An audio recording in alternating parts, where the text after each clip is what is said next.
Welcome to the Gaudium et Spes podcast. Every other week, we bring you Catholic teachings and stories of faith from people throughout the Diocese of Pensacola-Tallahassee. This is the Gaudium et Spes podcast. Hello, everyone, and welcome to another episode of the Gaudium et Spes podcast. I'm here today with my co-host, Ches. We're back in the studio. This last episode, we traveled over to Tallahassee to the Open Door Women's Clinic, where we were able to interview the executive director, Kathleen Truz, and Jean Nixon. So if you haven't seen that episode, please catch it on YouTube.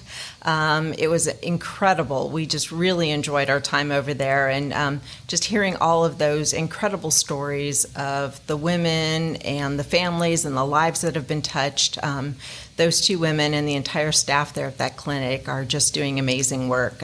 Ches, I know I really had a fun time there with them. Agreed. And people like that in the trenches, you can't go wrong. So No, very, absolutely. very excited about them appearing. And again, please support their work. Please look more into that. It is awesome stuff happening over in Tallahassee. Well, Steph, things are always happening. It is time for our first line. It's time for the first line of our show, which always goes from Gaudium et Spes, the first line. The joys and hopes, the griefs and anxieties of the men in this age, especially those who are poor or in any way afflicted. These are the joys and hopes, the griefs and anxieties of the followers of Christ.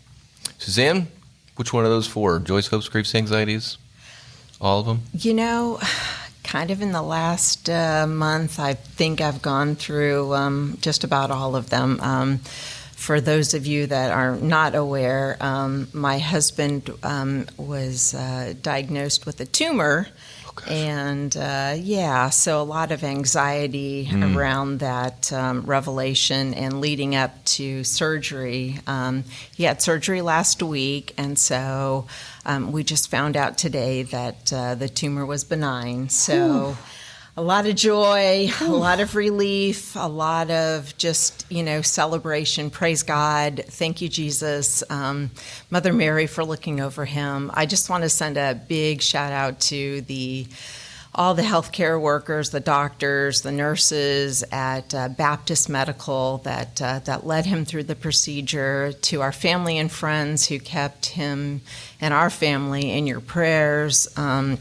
We couldn't have gotten through any of this without all of you. And so It's a lot. Man, no, yes. I appreciate you sharing. That's, we usually just have, the kids are doing this, but life smacks you in the face sometimes. And it does. Yeah. It does. But it makes you appreciate things so much more, too. And so, don't ever take your spouse for granted, please. Agreed. Because they're pretty incredible and they're partners for life. So very cool. I appreciate you sharing that. You're welcome. I have something much more just trivial. Our normal fare, exactly, yeah.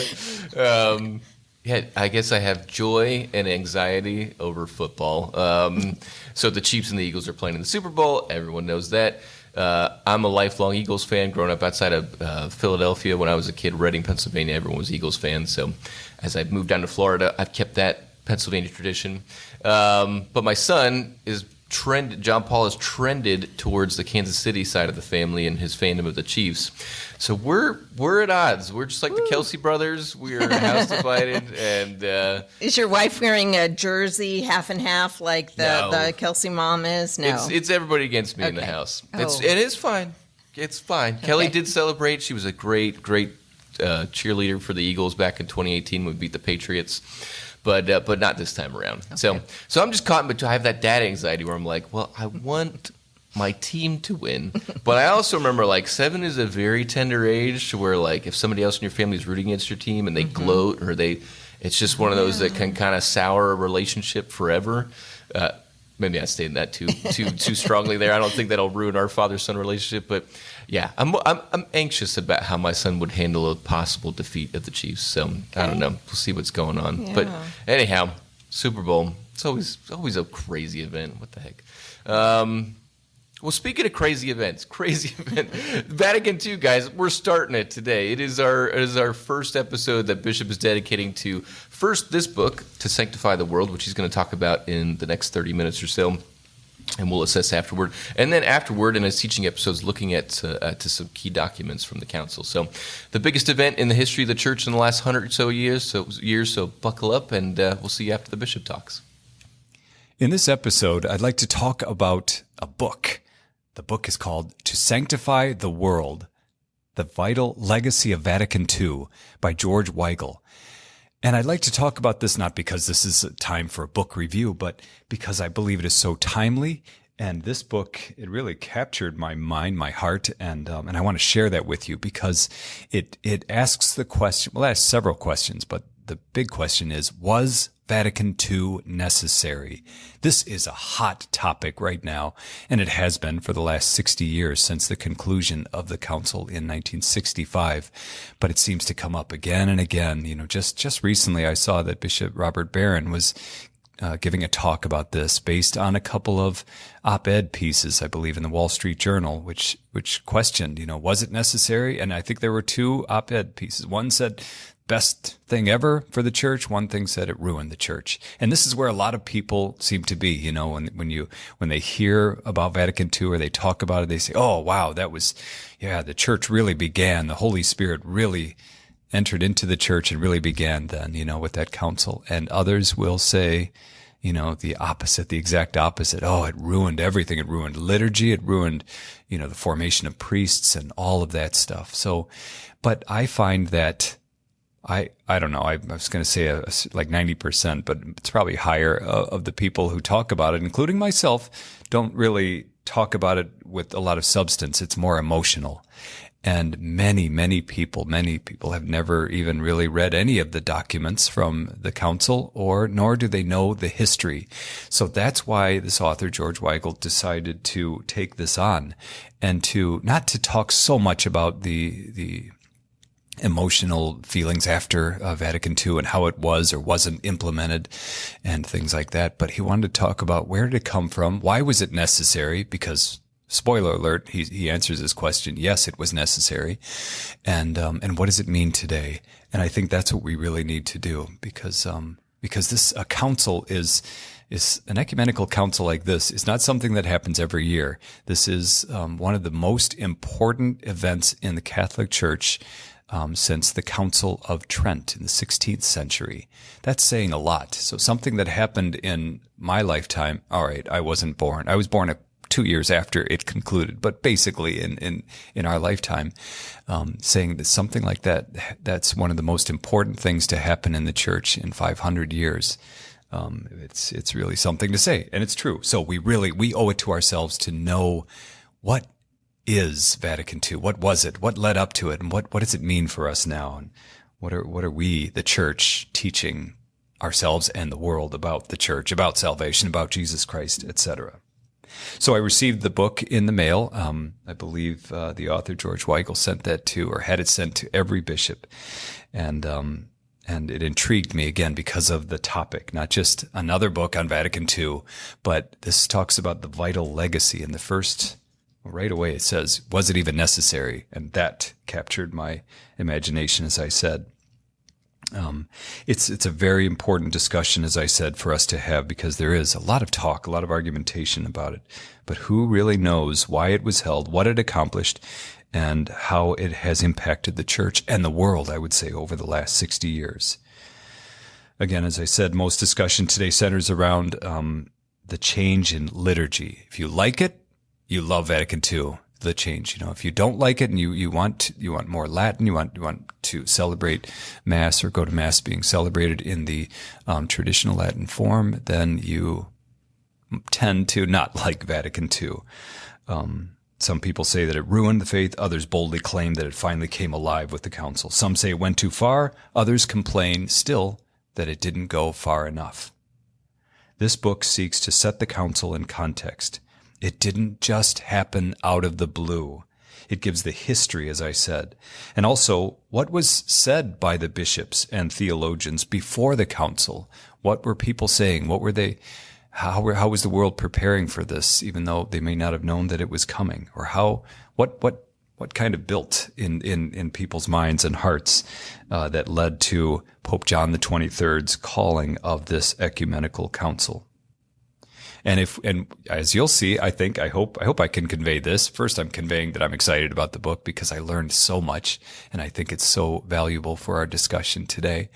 But also, just some of the quotes that I heard and some of the things that I learned about people like Pope John Paul II, when he was an auxiliary bishop of Krakow in Poland, he was part of this. Joseph Ratzinger, later to become Pope Benedict XVI, was not a bishop at that time, but he was an advisor to a bishop, and he wrote some things right before the council. This is really important because, as I said, people will say, if you don't like the council, you say, well, thank God we had Pope John Paul and Pope Benedict. They helped to really turn things around. Well, actually, they were the ones, among others, calling for this council, saying that we have to have this. This is so necessary.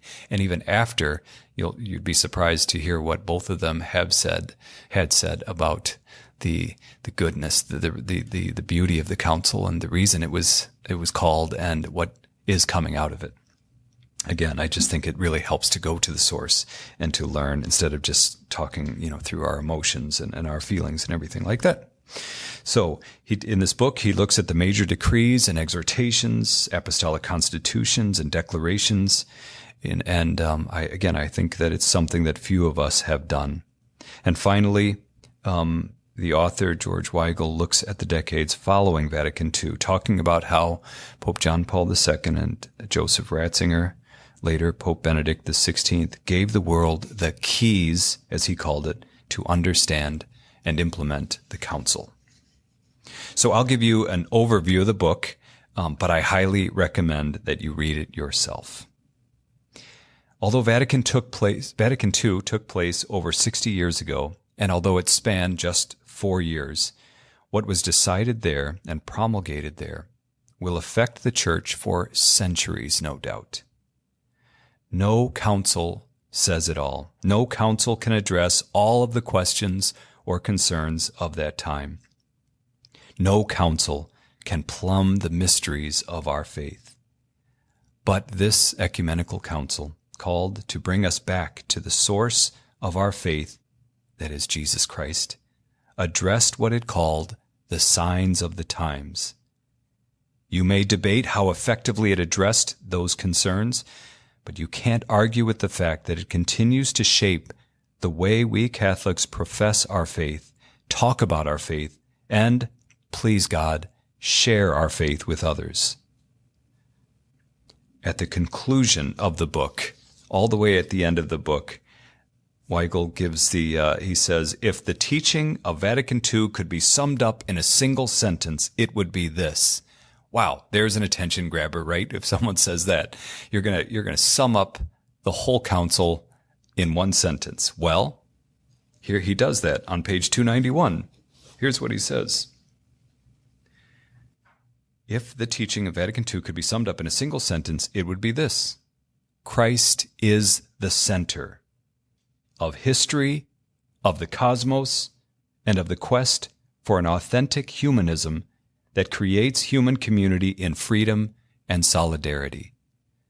Okay, maybe that's not as satisfying. Maybe people wanted something else, but there it is. I love that. But it's that first part. Christ is the center. You're going to hear this in throughout this book. You're going to read about this. It's all about getting back to Christ being the center of the world, the center of creation, the center of our hearts, the center of everything, and calling us to participate in the divine life here as much as possible through the church on earth and eternally in the kingdom of heaven. So let's talk about how he gets there then, to where he sums that up. First, he defines what the council was, and that is really important, and it's very interesting. I think the first section of the book, he talks about how, what led up to it a little bit, how it was called formally by Pope John the 23rd, how he stunned the world by announcing a council of the world's Catholic bishops. Just anecdotally, you may have heard this, that, when Pius XII died, the cardinals elected John the 23rd as the next pope. And, it's anecdotal, but I think it's probably close to the truth. I think his brothers saw him as a avuncular, that is a kindly older man, that he would just really just kind of take care of the church for a little while. I don't know how many people really expected him to call an ecumenical council, something that was done very rarely in history, but he did. As I said, he stunned the world when he did that. But it wasn't just a whim. He didn't just wake up and say, this is what we should do. Many things happened before he called the council, before that fateful announcement. There's a lot of, and I'll get to that in a minute, but also many things happened between that time that he made that announcement and the beginning of the first formal session 3.5 years later. There was a lot of consultation, a lot of preparation. There were committees and proposals and drafts and revisions on various documents. There were 4 formal sessions or periods in the fall months of 1962, 1963, 1964, and 1965. That's when the formal sessions were held. And they were held in the Vatican, in St. Peter's. There's a famous photo on the cover of the book, actually, that shows all the bishops there. They had to build certain, not bleachers, but I guess seats there, in St. Peter's, and had to set it all up and just, I don't know how, I think they only had a few months. He describes how they did that, but so that all the bishops who wanted to come and theologians and advisors and others, ecumenical observers and participants could be part of that.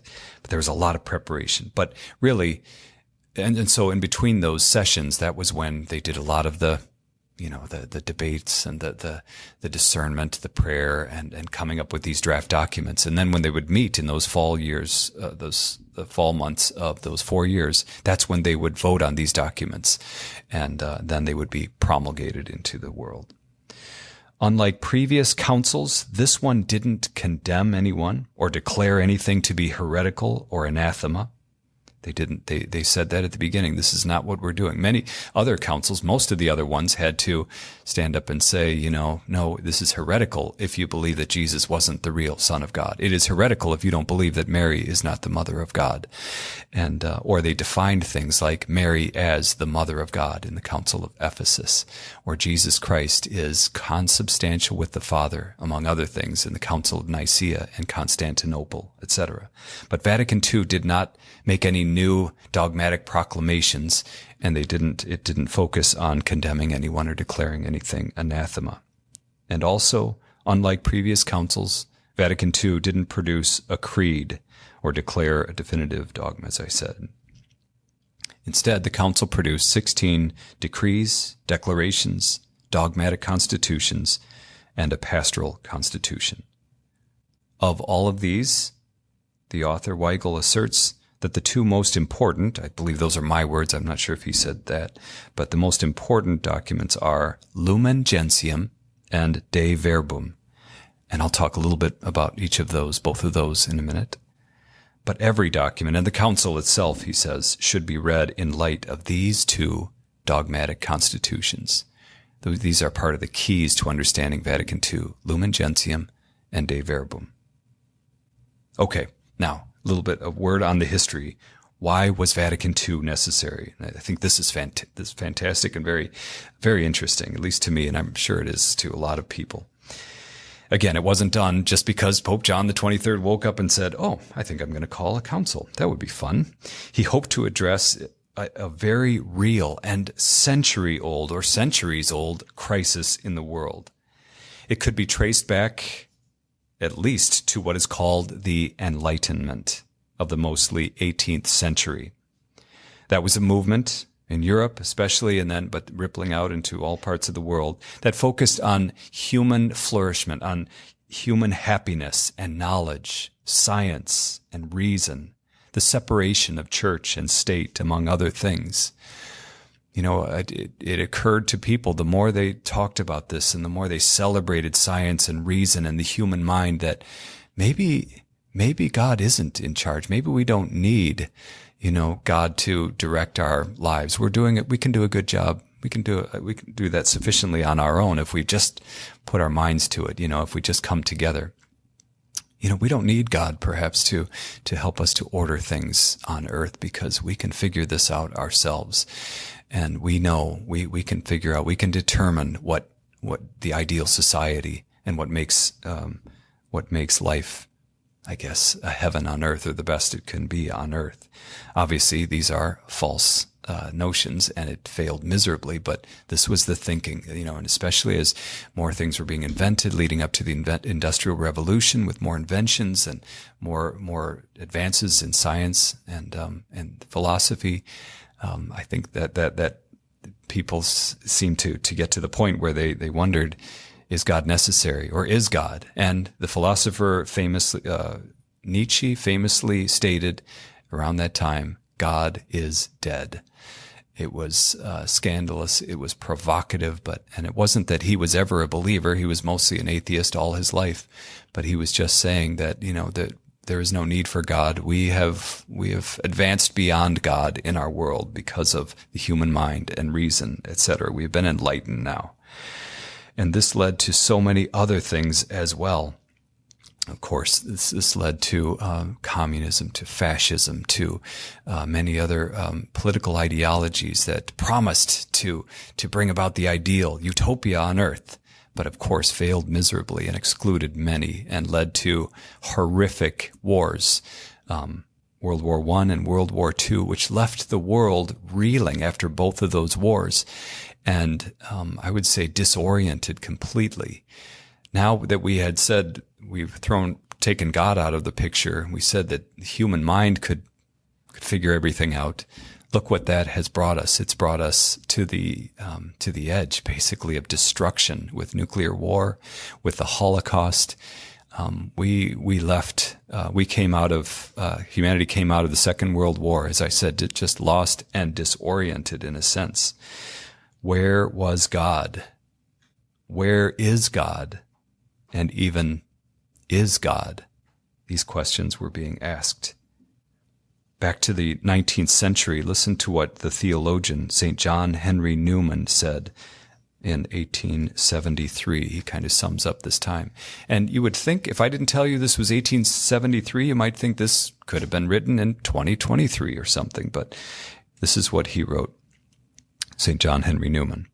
I know that all times are perilous, and that in every time serious and anxious minds, alive to the honor of God and the needs of man, are apt to consider no times so perilous as their own. Still, I think that the trials which lay before us are such as would appall and make dizzy even such courageous hearts as St. Athanasius, St. Gregory the First, or St. Gregory the Seventh. And they would confess that dark as the prospect of their own day was to them severally, ours has a darkness different in kind from any that has been before it. And then this line is very important. For Christianity has never yet had experience of a world simply irreligious. So again, 1873, he was saying Christianity is experiencing a world irreligious, that is not just atheist, but just indifferent, and that has no need for religion. He said, never have we faced that in Christianity. And in 1873, he said, we're getting to that point where we are. And then George Weigel himself says this after that quote from St. John Henry Newman. 86 years before Pope John the 23rd announced his intention to summon the Second Ecumenical Council of the Vatican, John Henry Newman identified the crisis that such an assembly of Catholic leaders would have to address, the challenge of proclaiming the gospel of Jesus Christ amid the civilizational crisis of a modernity that had cut itself loose from some of its deepest cultural roots. It's really important for us to talk about this. What led to Vatican II? It wasn't just something in the 50s or late or early 60s. This has its roots a century and a half or even more before calling the council. In the time before the council, it was clear that Newman's vision was coming about. We were coming to what people later called the end of Christendom, not the end of Christianity. We've talked about that before on this podcast. Christianity will never end, of course, until Jesus comes again and all is made one in him. But the end of Christendom, that is, a world which sees that the church is supported and defended and even backed by nations and state powers and everything. But now we've come to the point where actually the nations, the state can be hostile to the church. Actually, that's what we mean by the end of Christendom. Weigel tries to explain what Newman might have meant when he said that we're experiencing a world simply irreligious. To live in a world simply irreligious did not mean a world devoid of religious believers, of whom there were hundreds of millions. It meant a world in which the biblical view of the human person, the human community, human origins, and human destiny no longer had significant public traction among those whose decisions shaped the human future. It meant a world in which religion was increasingly considered a personal lifestyle choice, rather than a matter of life-defining convictions and practices with eternal consequences. Again, you'd think this was written, to describe the situation today where, for a lot of people, religion, it's your personal choice, it's your truth. But, of course, what we know is that it's not our truth. This is the truth with a capital T, and it has eternal consequences, as Weigel says. This is, as I said, this history is very important because many people look back nostalgically and they'll say, well, the 50s, after the war, that was the baby boomers and the 50s. And, you see these pictures of people building great houses and, all these children are being born and everything. Wasn't that a great time? Everything seemed to be fine. But then the council came out of nowhere and kind of ruined everything. But, really all that we see and all that when we look back and see, all the building and the births and all of that, that was all happening within this context of a humanity that was really kind of lost and looking for something, an anchor. We needed to find our way back to God, back to the faith, back to Jesus Christ. It's interesting to read that the popes before John the 23rd thought about or were advised to call a council. I learned that from this book, that other popes, even before, going back decades before the council, they thought about, they told people, maybe we should restart Vatican I. Vatican I was cut off. It was interrupted by the Franco-Prussian War. I believe that's it. Yes. And by war, we'll just say.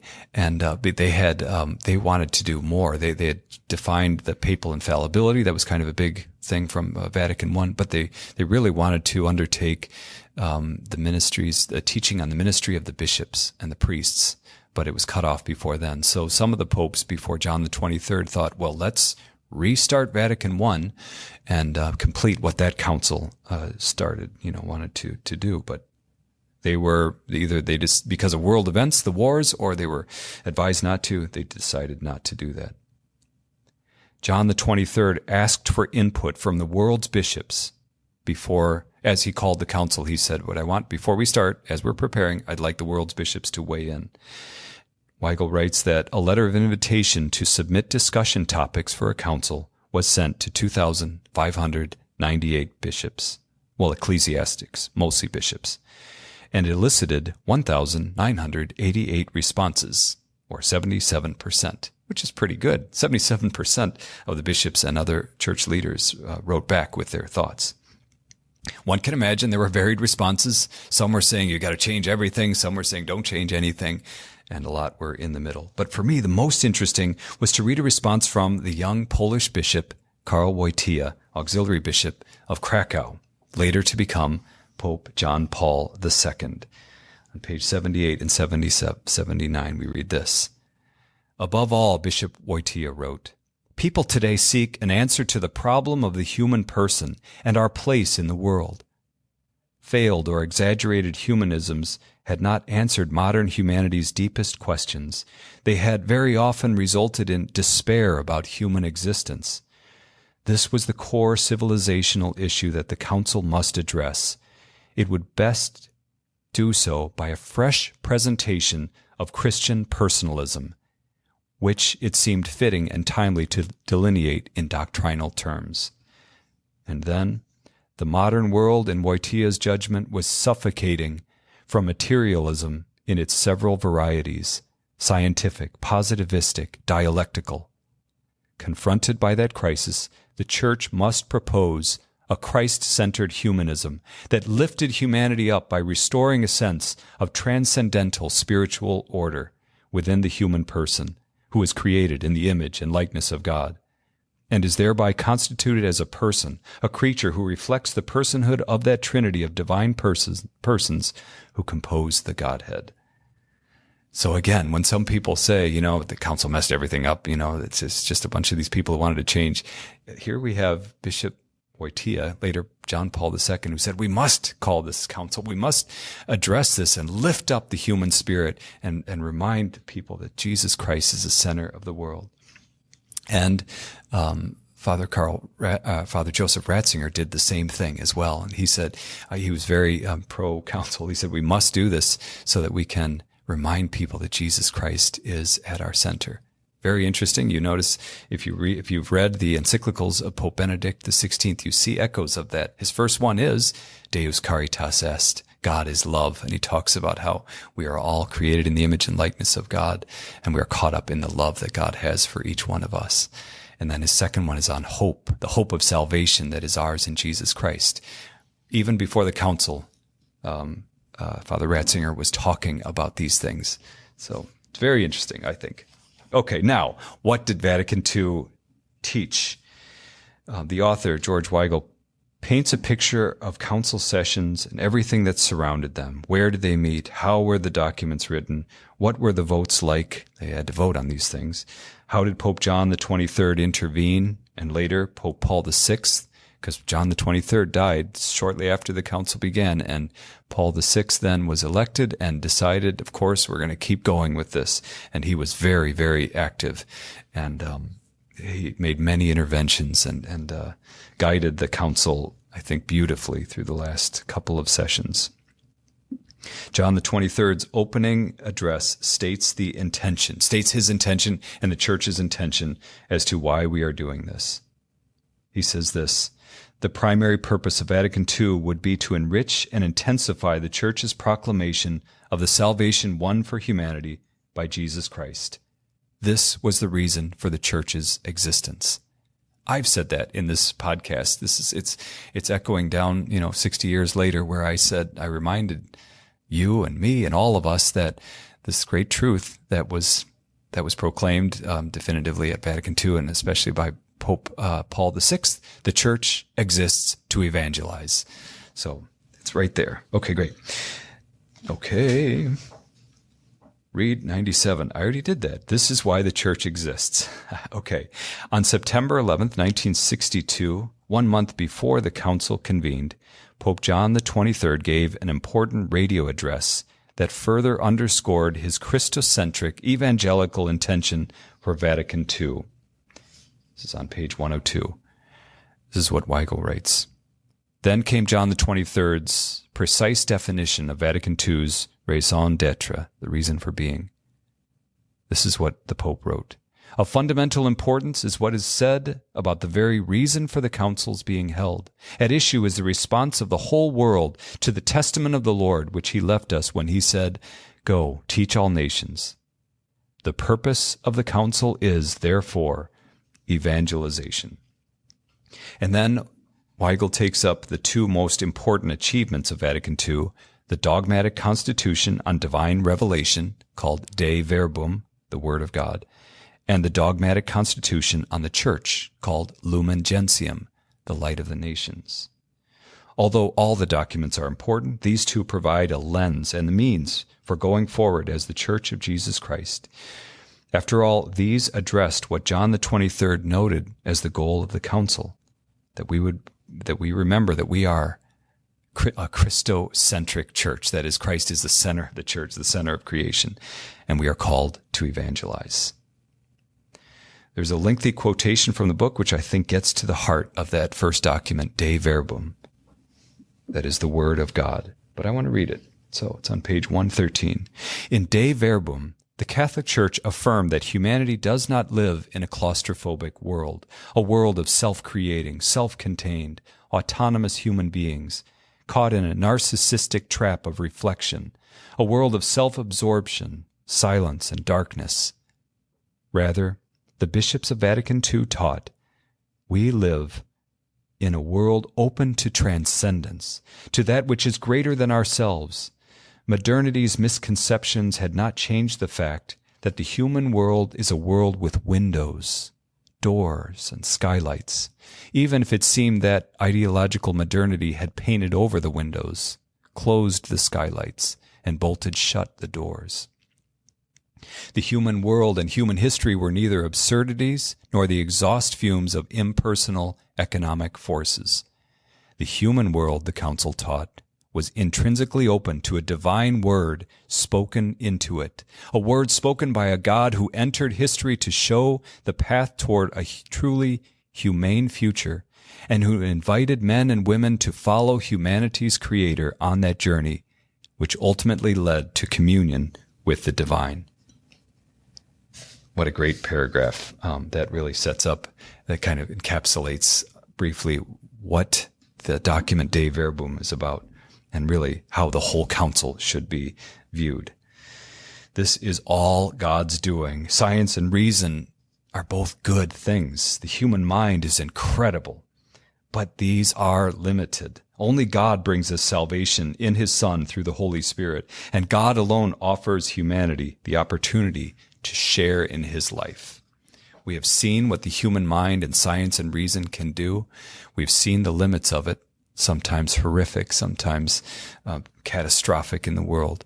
We know that what God offers us is something so much more beautiful, so much more glorious and eternal in heaven. And then Lumen Gentium, and I will speak about this in a future podcast episode, so really I'm not going to say a lot about that.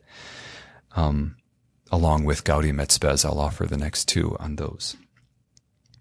Lumen Gentium treats the question of what is the church? Who are we? How are we to live as God's children? What is our purpose, if you will? With the Enlightenment and as I said, in that time in the 18th, 19th centuries, 20th centuries, when we were talking about, when people were saying, well, we don't need the nation to authorize religion, we're kind of cut off from that and everything. Well, what does that mean then? What is the church? What is our purpose in the world? The church is, as St. Paul proclaimed, a communion of one people in Jesus Christ, Jew and Greek, slave and free, male and female. The church is thus a sacrament, Lumen Gentium taught, that is a sign and an instrument of communion with God and of unity with all people. Page 35, the author writes this, Weigel writes this, to describe the church as a sacrament, the outward sign or embodiment of the mystery of Christ's continuing salvific presence in the world, is to say that before the church is a hierarchically structured society governed by law, it is a community or communion formed by grace, by a participation in the very life of God. It also treats the ministry and vocation of the Pope, continuing the work of Vatican I, and bishops, what Vatican I wanted to treat but didn't. It speaks about the ministry of priests and lay people as well, that reminding us that we are all called to holiness, not just nuns and priests and bishops, but all of us are called by God from baptism and strengthened in confirmation and through the sacrament of the Eucharist. We're called to participate in the divine life and called to actualize our faith by evangelizing and teaching and correcting and reproving and affirming by teaching our faith. And then the author, Weigel, goes through other decrees and constitutions on the liturgy, the church in the modern world, the dignity of the human person, the relationship with Eastern churches, etc. It's very interesting, I think. It's really a good read, an easy read. It's a little technical in some parts, but I think you'll learn a lot, as I did. And finally, Weigel concludes by stating that it was John Paul II and Joseph Ratzinger, who later became Benedict XVI, who provided the keys to understanding and implementing Vatican II. Weigel really admits what we all know, and that is that after the council closed, there was a lot of confusion, a lot of perhaps disorder, exactly what we didn't want. But many people read the council in many different ways, and people, I think, probably the most common thing you'd hear is the spirit of Vatican II. We're going to do this in the spirit of Vatican II, which meant for some people, you could do whatever you want in the liturgy or with some other things.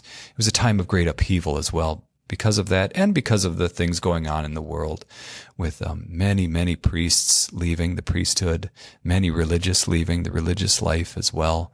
Just a lot of upheaval, it was a very difficult time, and that continued for decades. And some would say it's continuing now, some of that confusion and disorder. But nonetheless, Weigel, I think, very well points out that John Paul II made it the point, I would even say, of his pontificate to help us to understand what is taught from Vatican II, and why it was called, what it accomplished, and where we are today. And that really is true. It's fascinating to read this. You can see through his encyclicals, through his pronouncements, through his Pope John Paul II, I believe, I'm sure I don't have to say I believe, he visited the most countries, the most places than any other pope, maybe than all combined. I don't know how many, more than 100, 200, I don't know. I don't want to make it up, but he went to so many places. Again, we have to bring the gospel to people. In calling the great Jubilee, the Jubilee of the year 2000, he said, this is a time to open doors, to walk through the doors. The door is Jesus Christ. And especially in then authoring the catechism. I told you that Vatican II never, unlike other councils, didn't come up with a creed. Well, finally, in the 1980s, now, out of Vatican II came this, not a creed, but the catechism, the universal catechism, this definitive statement on what we believe. All the bishops were asking, calling for this. We need this ever since Vatican II concluded. And John Paul II saw that through with Cardinal Ratzinger assisting him as well in the Congregation for the Doctrine of the Faith. Both of them did this. Okay, great. I'm almost finished. Fascinating to me is the opening paragraph on page 253. Well, let's see what that says. Here it is. Oh, this talks about, okay, here, I'll just read it. The first conclave of 1978, held after the death of Pope Paul VI, took place during the stifling heat of a late Roman summer. Sequestered in the hothouse of the Vatican's Apostolic Palace, two younger cardinal electors decided to get some fresh air one evening by taking a walk in the palace's Cortile San Damaso. During their conversation, Cardinal Karl Wojtyła of Krakow and Cardinal Joseph Ratzinger of Munich discovered that they shared a common analysis of the Catholic Church's situation 13 years after the conclusion of the Second Vatican Council, to which they had both made significant contributions. Vatican II, they agreed, was both necessary and fruitful, having given the Church and the world a body of teaching rooted in the Church's tradition and well suited to the needs of the age. What was missing was an authoritative interpretation of that teaching, a set of interpretive keys by which the Church would regain the evangelical initiative it was losing, thanks to the unresolved debate over what the council actually meant. I love that paragraph. That really helped me to understand just where we were after the council, and then the papacies of John Paul II and Benedict XVI. Through their encyclicals, their homilies, Angelus addresses, proclamations, they were teaching the world what the council taught. Benedict continued that with his encyclicals Deus Caritas Est and Spes Salvi, just always reminding us that at the center of our faith, he said this in the first encyclical, the center of our faith is not a concept, it's not a bunch of human thoughts or inventions. The center of our faith, the center of creation is a person, Jesus Christ. They re-emphasized the sacred character of the Eucharist. That was another thing that Pope Benedict really wanted to do, to bring us back to that holiness and that the sacredness of the Eucharist, where we encounter the Lord definitively, miraculously, and perfectly. And now we see it as well in Pope Francis in his encyclicals and what he's saying in his use of the term encounter. We must encounter people. We must bring Christ to others. All of these were the topics that came out of the council. They weren't invented in the 60s. They're as old as Jesus Christ, but they found that new spirit, if you will, that new force and that new enthusiasm. And that's what the council fathers wanted for the world, and that's what we want, and hopefully continue today. So there you go. I invite you to read the book. Again, it's called To Sanctify the World, The Vital Legacy of Vatican II by George Weigel. And in the next couple of episodes, I'll talk about Lumen Gentium and Gaudium et Spes, two very important documents from that council. God bless you. Well, hey there, everybody. Thanks for joining us again. Kudos to Bishop for taking the time, just a half hour, to summarize 290-some measly pages, which also tries to summarize the 16 documents in a 3-year event, 4-year event. So no small feat. Anyhow, you could see, I think, in that teaching from Bishop, first of all, just how passionate he is. He enjoyed the book a lot, but just his passion for, as a shepherd of our diocese, as the chief teacher of our diocese, to explain this historic event, the Second Vatican Council, give it more context, break home with some of the key texts, which I just love seeing his enthusiasm over things. So yeah, anyhow, Suzanne, takeaways for Bishop's remarks, the book, Vatican II. Yeah, thank you. Yeah. Well, I'm a child of the 70s and 80s, so when I was growing up in the Catholic faith, a lot of what came out of Vatican II was already in place. And so I honestly had never even heard of Vatican II until maybe 15 years ago. And I know that's saying a lot for me as a cradle Catholic, but it kind of shows a little of my ignorance. But I really appreciate George Weigel and his attempt to continue to educate us. And, there's a lot of people who spout their beliefs on certain things, and, they do it without knowledge and without education. Yeah. And so I think both the Bishop and George and Mr. Weigel here are attempting to educate us some more and to really get us, if we're going to have a strong opinion about something, let's know the facts. Yeah. Let's understand the history. Let's understand, what happened and why we are the way we are today. And I think that that's just incredible. And I loved learning about it. So. Yeah.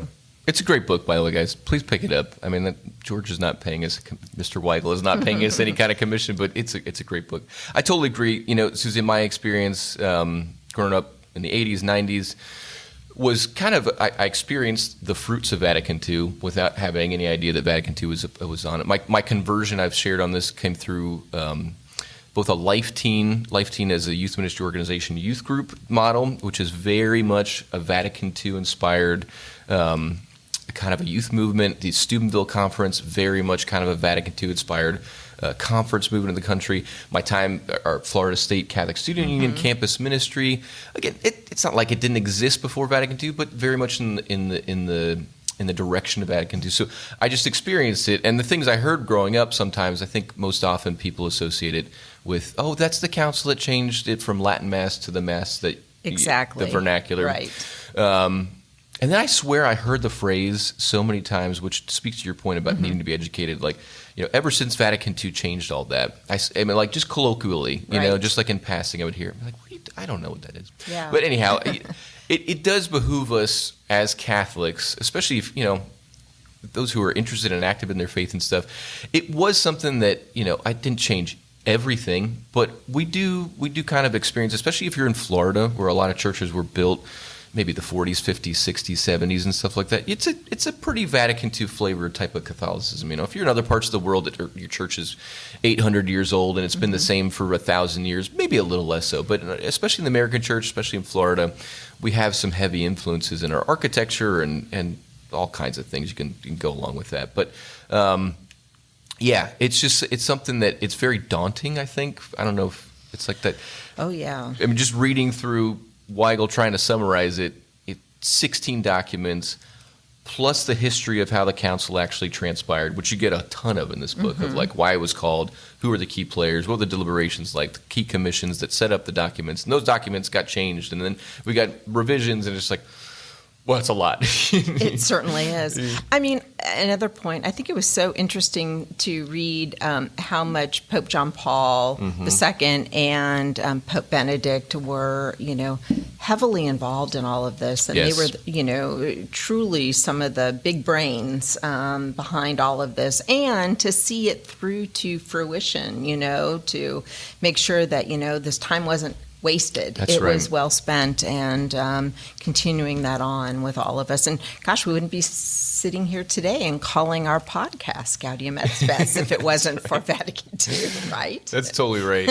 No, it's a lot of people. That's a great point about our popes. A lot of the average Catholics have much more of a do we know a lot about Vatican II? Not really, but we know about our popes more. And literally you cannot understand, especially the two popes most recently before Pope Francis, but John Paul II, Benedict, and also Pope Francis is clearly, his thought process is so, he wasn't there at the council, but his thought process is so a fruit of that. You can't understand how the Pope works, and then therefore the bishops and how they work, and therefore the priests that are trained under them in the seminaries, how they work, and therefore how your local parish works, without kind of realizing that they're kind of taking their cues from this the documents and the experience, the event of the council itself. Which, by the way, the sheer numbers, like there were like 2,500 people, 2,500 bishops and ecclesiastical leaders. I mean, to just get them to actually agree and vote on things and all these, it's such a monumental feat, and get them in from all over the world, just a truly awe-inspiring event. We have so much more to say about this, but we'll leave it to our bishop to guide us through some of the key documents in future episodes. We really encourage you to tune in for that. If you want to pick up this book and get the Cliffs Notes version of the entire Second Vatican Council, this is a pretty good starting place, like for real. So check that out. Otherwise, all the Vatican II documents, whatever you want to read, they're all for free on the Vatican website, on a couple other websites as well. So familiarize yourself at your own pace. It's going to be really cool to journey with you guys through this in the coming months.